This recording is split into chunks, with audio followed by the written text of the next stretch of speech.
préparez-vous à être surpris lorsque vous découvrirez la véritable raison de la suppression du livre d'Hénoch de la Bible et l'incroyable mystère entourant sa dissimulation prolongée. Ce texte ancien, connu sous le nom de livre d'Hénoch, promet de répondre à de profondes questions sur l'origine de l'univers et les énigmes de l'existence.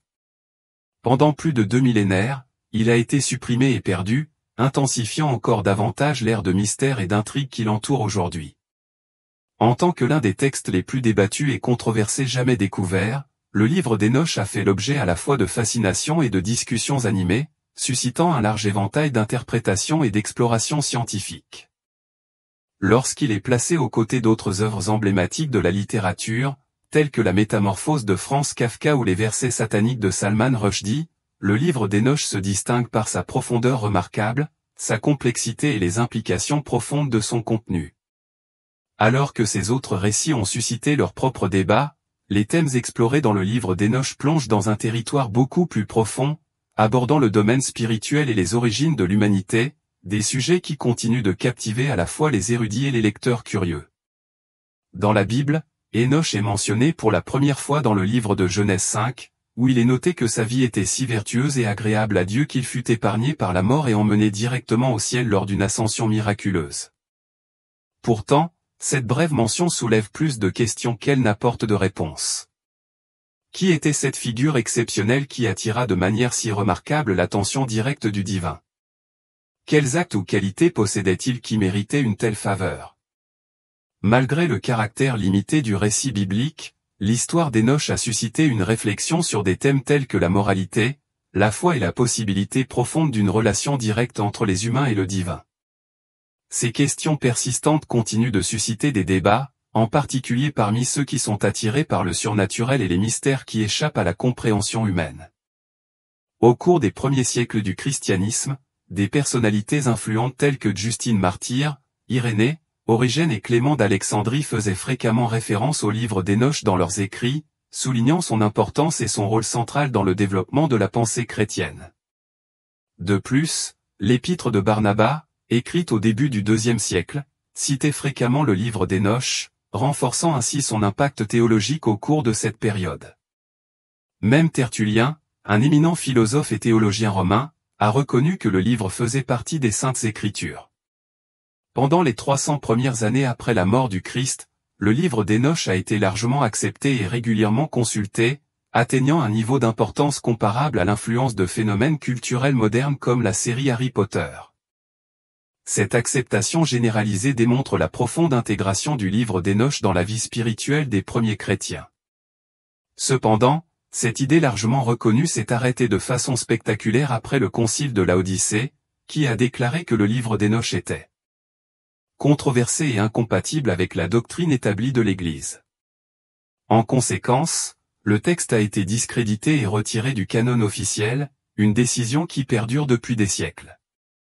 L'absence du livre d'Hénoch dans la Bible d'aujourd'hui reflète le succès durable de cette décision ecclésiastique d'éloigner le livre des Écritures sacrées. Au fil des siècles, le livre d'Hénoch fut pratiquement oublié, tombant dans l'obscurité pendant des siècles. Ce n'est qu'au XVe siècle, en particulier pendant la Réforme protestante, que le texte a recommencé à attirer l'attention, alors que de nombreux manuscrits anciens ont été redécouverts et réévalués. À la fin des années 1400, des rumeurs ont commencé à circuler selon lesquelles le légendaire livre d'Hénoch, longtemps considéré comme perdu, pourrait encore exister quelque part dans le monde. Ces chuchotements ont suscité un regain d'intérêt pour la découverte des vérités cachées dans les pages de ce texte insaisissable et énigmatique. Mais ce regain d'intérêt a également conduit à la montée des contrefaçons. Diverses éditions prétendent être la véritable version du livre d'Hénoch qui a fait surface, trompant de nombreux chercheurs avides de connaissances. C'est dans ce climat d'intrigue et de tromperie qu'au XVIIIe siècle l'explorateur écossais James Bruce fit une découverte révolutionnaire. Lors d'une expédition en Éthiopie, il découvrit le manuscrit original du livre d'Hénoch, conservé dans la collection sacrée de l'Église orthodoxe éthiopienne. Ce texte ancien, préservé pendant des siècles par l'Église éthiopienne, n'a jamais été inclus dans le canon biblique officiel, mais il a été chéri et protégé en tant que document sacré au sein de la tradition de l'Église. Le manuscrit découvert par James Bruce était écrit en GEZ, une ancienne langue sémitique utilisée par le peuple éthiopien, et sa découverte est devenue un événement important dans l'histoire de la théologie. On pense que le livre d'Hénoch a été écrit entre le IIIe et le 1er siècle avant notre ère, ce qui en fait l'un des ouvrages les plus anciens et les plus fascinants sur les questions spirituelles et apocalyptiques. La préservation de ce texte par l'Église orthodoxe éthiopienne permet aux chercheurs contemporains d'accéder enfin à ce livre mystérieux, perdu dans l'ombre du temps depuis plus de 2000 ans. Grâce à la persévérance de James Bruce, le monde a pu redécouvrir le récit et les leçons d'Hénoch, et le livre a commencé à être étudié à nouveau par ceux qui souhaitaient acquérir une compréhension plus profonde des fondements de la spiritualité et de la foi. Le manuscrit du livre d'Hénoch trouvé par James Bruce est organisé en 5 sections, chacune explorant différents aspects de la vie et des aventures d'Hénoch. Ces sections détaillent ses interactions avec les mystérieux veilleurs, des anges chassés du ciel, ses remarquables voyages à travers les cieux et ses visions prophétiques de l'Apocalypse. La richesse et la complexité de ces histoires continuent d'alimenter un intérêt constant pour le livre. À son retour en Europe, Bruce a apporté 3 exemplaires du manuscrit, tous initialement en éthiopien, garantissant ainsi que le texte pourrait être analysé et partagé en Occident. La première traduction anglaise du livre d'Hénoch a été achevée par Richard Lawrence en 1821, ouvrant la voie aux anglophones pour accéder pour la première fois à son contenu. Des décennies plus tard, en 1912, la traduction de Charles fut achevée et devint la plus reconnue et la plus utilisée parmi les universitaires et les passionnés. Cependant, le voyage du livre d'Hénoch avait plus à révéler. Environ 28 ans après les traductions de Charles, de nouvelles versions du livre ont été trouvées dans une grotte appelée Cave 4, qui fait partie des célèbres manuscrits de la Mer Morte. Ces nouvelles découvertes ont ajouté davantage de fragments et de récits aux connaissances existantes. À propos d'Hénoch renforce encore son importance parmi les textes apocryphes. Le livre d'Hénoch est considéré comme l'un des premiers écrits de l'humanité et peut avoir inspiré des parties du livre de la Genèse, ainsi qu'une enquête sur l'Ancien et le Nouveau Testament.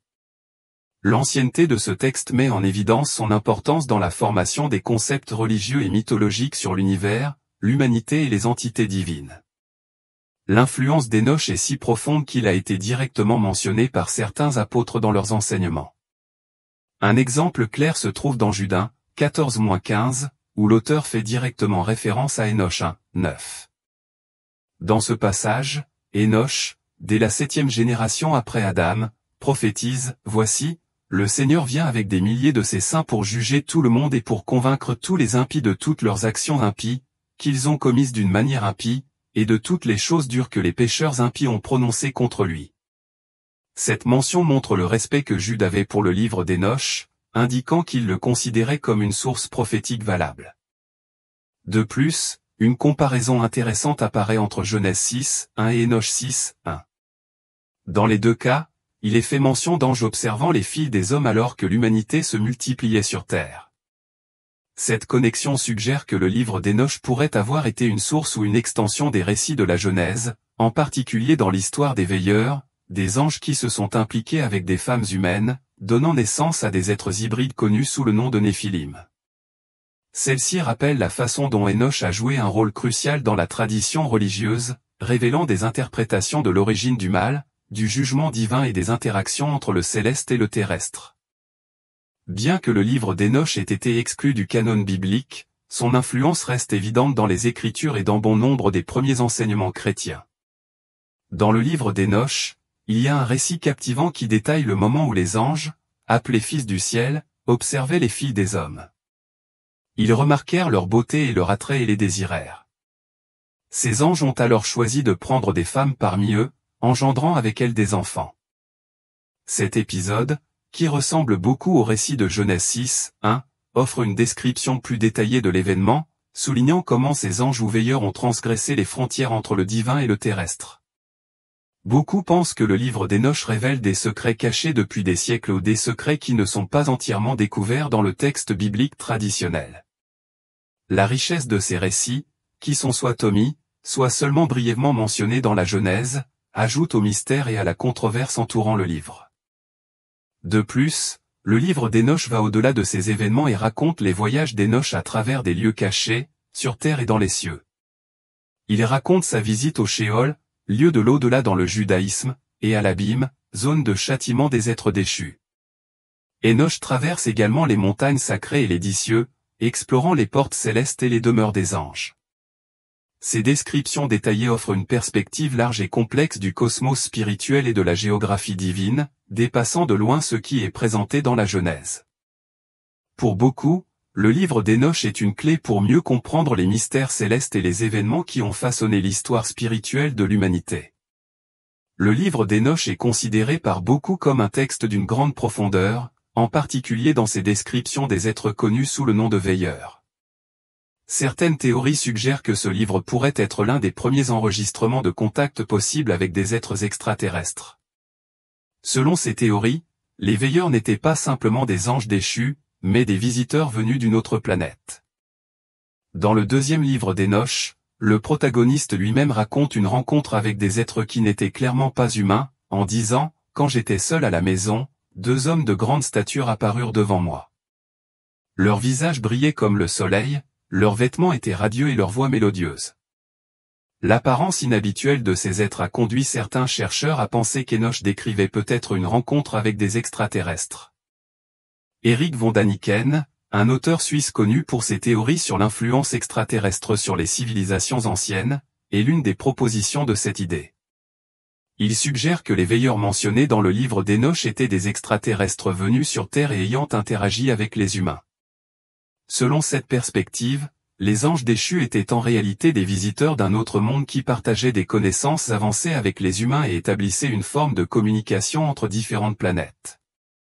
Bien que cette théorie soit controversée, elle en captive beaucoup, car elle offre une nouvelle interprétation des textes anciens et ouvre la possibilité que le livre d'Enoch documente non seulement des événements spirituels, mais aussi une rencontre avec l'inconnu qui transcende les frontières terrestres. Un détail curieux mentionné par Enoch est le véhicule utilisé par les veilleurs. Il décrit des chars de feu, dont les roues tournent si vite qu'elles semblent prendre feu. Le bruit de ces chars est assimilé au tonnerre et ils se déplacent à des vitesses incroyables. Cette description présente une ressemblance frappante avec les récits modernes d'objets volants non identifiés, OVNI. Tout comme les gens rapportent aujourd'hui avoir vu ces machines voler à grande vitesse et produire des sons forts et tonitruants, Enoch décrit des phénomènes similaires dans ses textes anciens. Ce qui est intéressant, c'est que bon nombre des individus qui prétendent être témoins de ces objets aujourd'hui ne suivent pas le christianisme ni aucune religion spécifique, ce qui rend leur témoignage encore plus intrigant. De plus, il convient de noter qu'environ 60% des chrétiens ignorent l'existence du livre d'Enoch. Cela suggère que ceux qui décrivent ces phénomènes ne sont pas influencés par ce texte ancien, ce qui rend leur récit plus authentique. Indépendamment des croyances religieuses, ce qui est fascinant, c'est que les premières mentions de visites extraterrestres sur Terre proviennent des Sumériens. Leurs descriptions partagent de nombreuses similitudes avec celles faites par Enoch. Cette coïncidence suggère que ces expériences ne se limitent pas à une seule culture ou à une seule période. Les récits sumériens des Anunnaki et les descriptions des veilleurs par Enoch montrent de nombreux parallèles. Tous deux parlent d'êtres puissants venus des cieux, ayant interagi avec les humains et leur ayant transmis sagesse et influence énigmatique. Cela pose la question de savoir si ces textes anciens pourraient raconter le même événement, mais interprétés différemment par chaque culture au fil des siècles. Les Sumériens, l'une des plus anciennes civilisations de Mésopotamie, ont été des innovateurs dans de nombreux domaines de la culture humaine, notamment en inventant le premier système d'écriture, le cunéiforme. Ils furent également des pionniers dans astronomie, développant une connaissance approfondie du cosmos. Dans la mythologie sumérienne, ils décrivaient des dieux descendus du ciel pour communiquer avec les humains, leur apportant connaissance et technologie. Ces dieux, connus sous le nom d'Anunnaki, sont parfois considérés dans les théories modernes comme des êtres extraterrestres ayant influencé le développement humain. Cette connaissance parallèle au livre d'Enoch est intrigante, car les deux textes mentionnent des êtres célestes descendant sur Terre et partageant leur avancée avec l'humanité. Cette théorie peut également aider à expliquer comment des civilisations anciennes, comme les Égyptiens, ont pu construire de grands monuments comme les pyramides. Ces structures laissent encore perplexes les scientifiques et les scientifiques face à leur parfait alignement avec les étoiles et leur architecture impressionnante. Beaucoup pensent que les connaissances nécessaires à de telles réalisations peuvent provenir de sources externes, comme les Anunnaki, qui auraient partagé des techniques avancées et leur sagesse avec les humains. La similitude entre les récits sumériens et ce qui est décrit dans le livre d'Enoch soulève l'hypothèse que ces anciennes civilisations auraient pu avoir des contacts avec des êtres venus d'autres mondes, une idée qui continue de captiver l'imagination des érudits et les passions des théories extraterrestres. Dans les descriptions d'Enoch, ainsi que dans les anciens textes sumériens, il est fait mention d'êtres puissants venus d'autres mondes, souvent décrits comme des géants ou des êtres de lumière. Ces êtres, appelés veilleurs dans le livre d'Enoch et Anunnaki dans la mythologie sumérienne, sont décrits comme détenteurs de connaissances avancées.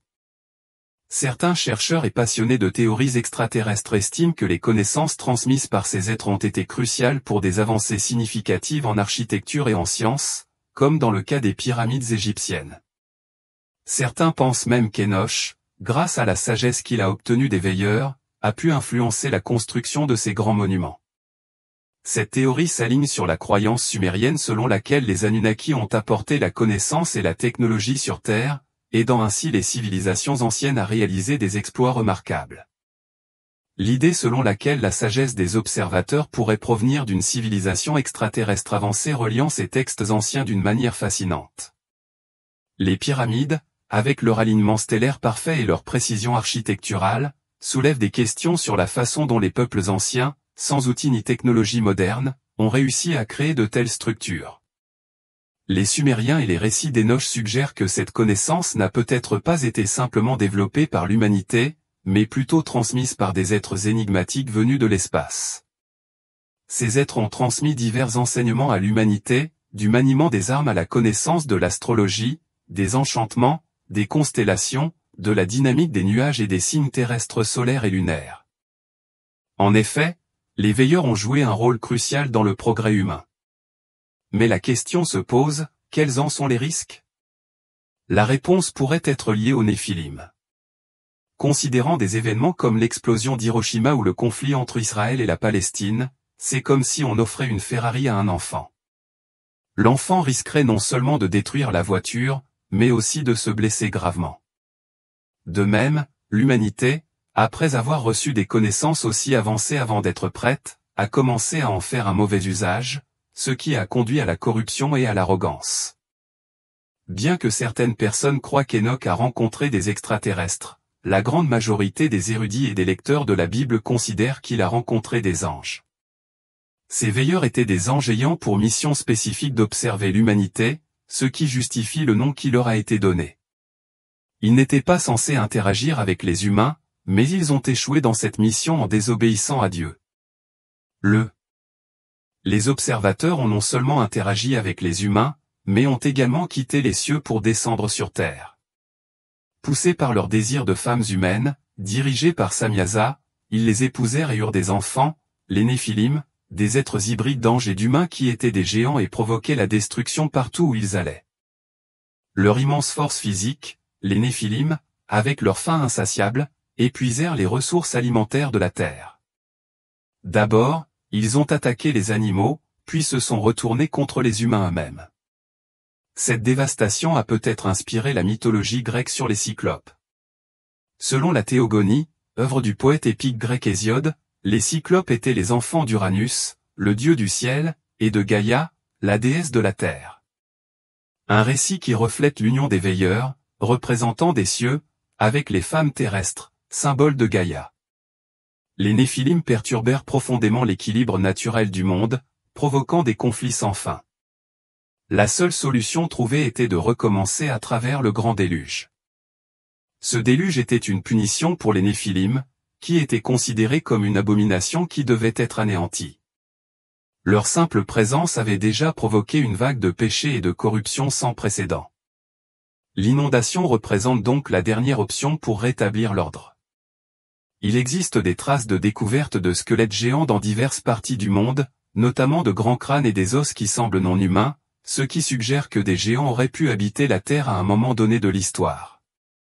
Il peut être facile de penser que ce ne sont que des histoires intrigantes, et c'est peut-être vrai. Cependant, certaines prophéties se sont également réalisées, ce qui ajoute à la curiosité entourant ces récits. Le livre des visions de rêve, l'une des sections du livre d'Enoch, comprend des visions et des prophéties qui vont de la création d'Israël en tant que nation à une rébellion spécifique qui, selon l'Église orthodoxe éthiopienne, a eu lieu environ 6342 ans avant Jésus-Christ. On pense que ce livre a été écrit avant le grand déluge décrit dans la Genèse, qui est mentionné dans presque toutes les cultures anciennes, ce qui indique que ces événements ont été prédits des siècles avant qu'ils ne se produisent réellement. De plus, Enoch aurait prédit le déluge lui-même, avertissant Noé de la catastrophe imminente avec les mots « Va voir Noé, en mon nom, dis-lui de se cacher et de lui révéler la fin à venir. » La terre entière sera détruite, et un déluge est sur le point de couvrir le monde entier et de tout détruire. La mission de Noé était d'être averti et préparé, afin de garantir que lui et ses descendants continueront d'exister pour les générations futures. Le mot « inondation » fait référence à un grand déluge, et certains pensent que cet événement est lié à la période du Driageon, qui s'est produite il y a environ 14 000 ans, époque où la planète était recouverte d'eau.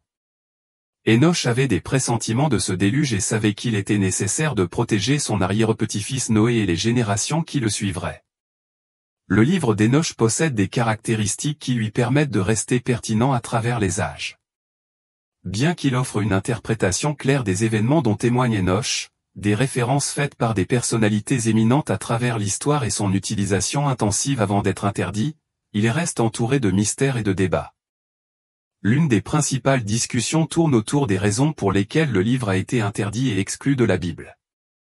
Vous ne le savez peut-être pas, mais le livre d'Enoch a eu une grande influence dans le passé, étant largement lu par de nombreuses personnes dans les temps anciens. Alors pourquoi a-t-il été considéré comme si controversé que les autorités l'ont exclu? Aujourd'hui, seuls les orthodoxes éthiopiens et les Ariens. Les églises considèrent le livre comme sacré. Il y a deux raisons principales à cela. La première raison est que la plupart des textes mentionnés comme ayant été écrits par Enoch ne l'étaient pas réellement. C'est vrai, le livre d'Enoch n'a pas vraiment été écrit par Enoch. On pense qu'il a été composé à différentes périodes et par diverses personnes, les parties les plus récentes remontant à environ 300 ans avant Jésus-Christ. Ce que j'ai partagé ici pourrait facilement être transformé en une histoire intrigante au coucher, suffisamment captivante pour enflammer l'imagination. Les écrits en question sont connus sous le nom de pseudépigraphes, qui font référence à des textes anciens attribuant faussement leur paternité à des personnages bibliques célèbres. Ce style d'écriture particulier était répandu dans le monde antique, en particulier entre 200 ans avant et 200 ans après Jésus-Christ, période au cours de laquelle une grande partie du livre d'Enoch fut composée, apparaissant environ 3000 à 4000 ans après l'époque où Enoch, le patriarche biblique, aurait vécu. Le livre d'Enoch, par exemple, prétend avoir été écrit par Enoch lui-même, mais aucun érudit sérieux ne croit que l'Enoch mentionné dans la Bible en soit le véritable auteur. Cela jette un doute sur l'authenticité du texte, suggérant qu'une partie importante, environ 70%, du contenu pourrait être fictive, un peu comme les épopées fantastiques modernes telles que Le Seigneur des Anneaux. Autre raison majeure du rejet du livre d'Enoch dans ses nombreuses incohérences, qui entament sa crédibilité. Indépendamment de ce que l'on pense de la Bible, il est indéniable que les Écritures, de la Genèse à l'Apocalypse, sont étroitement liées les unes aux autres. Chaque verset se jette dans le suivant, créant un récit fluide qui relie tout le livre. Le livre d'Enoch manque cependant de ce degré de cohésion. Par exemple, la Bible présente systématiquement Satan, ou Lucifer, comme le principal antagoniste, de la Genèse à l'Apocalypse. Même si les démons sont mentionnés, ils n'occupent jamais le devant de la scène comme le fait Satan. En revanche, le livre d'Enoch attribue une grande partie de la responsabilité du mal à un démon nommé Azazel, ce qui constitue un écart flagrant par rapport à la description biblique de Satan comme la source ultime du péché et de la méchanceté. Les contradictions du livre d'Enoch vont encore plus loin. Dans les chapitres 13, 5 et 13, 6, les anges déchus semblent exprimer des remords pour leurs actes, mais la Bible présente un récit très différent.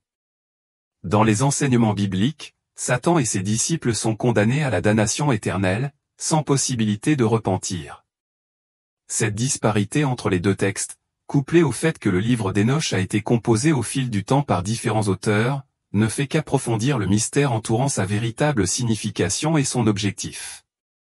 Ces incohérences ont conduit à remettre en question son authenticité et sa fiabilité en tant que source de vérité historique. Malgré ces contradictions, le livre d'Hénoch offre un aperçu fascinant de la pensée et de la culture ancienne.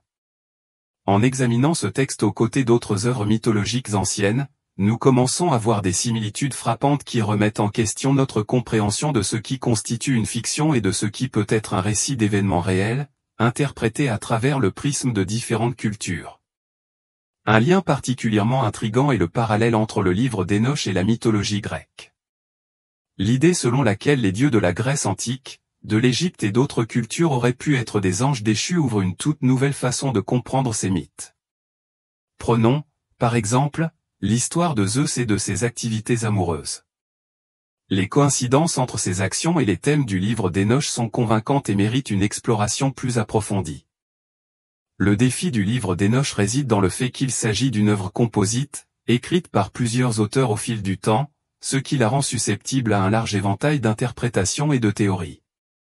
Cela fait du texte un sujet de nombreux débats et de potentiels malentendus. Il est donc essentiel de l'aborder avec un œil critique, en pesant soigneusement son contenu.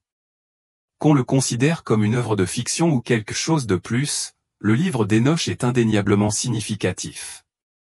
Pour tous ceux qui cherchent à élargir leur compréhension de l'histoire, de la mythologie et de l'expérience humaine, ce livre offre une perspective précieuse.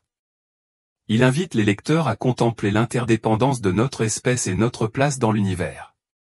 Donc, que vous croyez ou non que l'histoire soit vraie, si vous avez apprécié cette vidéo, n'oubliez pas de vous abonner à la chaîne. Et n'oubliez pas de cliquer sur la vidéo suivante apparaissant maintenant sur votre écran pour continuer votre exploration.